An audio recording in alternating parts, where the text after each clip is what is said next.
আরজিকর কাণ্ডের বিচার সহ একাধিক দাবিতে রবিবার 25শে অগস্ট রামরাজ্যতলা থেকে হাওড়া ময়দান পর্যন্ত এক প্রতিবাদ মিছিল করল সারা ভারত ফরওয়ার্ড ব্লক হাওড়া জেলা কমিটি।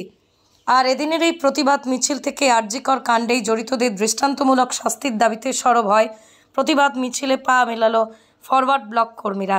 এদিকেই রবিবারের ফরওয়ার্ড ব্লকের এই মিছিলে উপস্থিত ছিলেন সারা ভারত ফরওয়ার্ড ব্লক পশ্চিমবঙ্গ রাজ্য কমিটির সম্পাদক নরেন চ্যাটার্জি, ছিলেন ফরওয়ার্ড ব্লক পশ্চিমবঙ্গ রাজ্য কমিটির সদস্য ফরিদ মোল্লা, ছিলেন ফরওয়ার্ড ব্লক পশ্চিমবঙ্গ রাজ্য কমিটির সম্পাদক মণ্ডলীর সদস্য ডলি রায়, প্রাক্তন বিধায়ক তথা সারা ভারত ফরওয়ার্ড ব্লক হাওড়া জেলা কমিটির সম্পাদক ডক্টর জগন্নাথ ভট্টাচার্য, ছিলেন প্রাক্তন বিধায়ক শৈলেন মণ্ডল, যুবলীগের জেলা সম্পাদক রানা ঘোষ সহ অন্যান্যরা। এটা নিশ্চিতভাবে আপনারা অবগত আছেন যে গত 9ই আগস্ট আরজিকর হাসপাতালে যে ভদ্রমহিলা ডাক্তার অন ডিউটি অবস্থায় যেভাবে তার উপর গণধর্ষণ এবং খুন করা হয়, সেই গণধর্ষণ এবং খুনের যারা মূল আসামি এবং সেই আসামিদের সঙ্গে যারা যুক্ত আছে তাদের সবাইকে আইডেন্টিফাই করতে হবে, তাদের বিরুদ্ধে অবিলম্বে শাস্তিমূলক দৃষ্টান্তমূলক শাস্তি দিতে হবে। এই দাবিতে সারা ভারত ফরওয়ার্ড ব্লকের হাওড়া জেলা কমিটির পক্ষে এই মিছিল ছিল।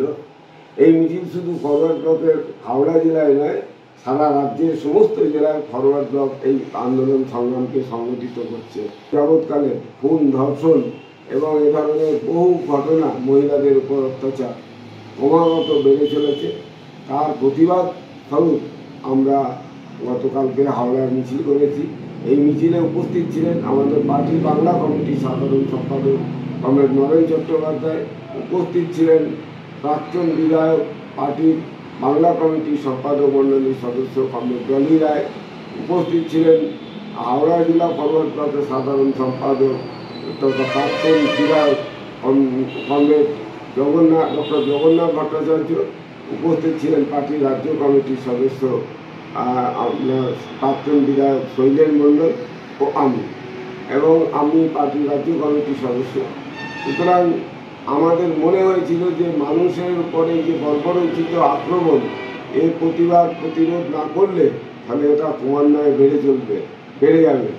আর কেন্দ্রীয় এবং রাজ্য সরকারের দুই সরকারের যে আপনার নীতি বা প্রক্রিয়া প্রণালী কাজকর্মে ভারতবর্ষের মানুষ যেমন সন্তুষ্ট নয়, কারণ কেন্দ্রীয় এজেন্সির যে কাজকর্ম তাও কিন্তু সঠিক হচ্ছে না। আমরা এরই প্রতিবাদে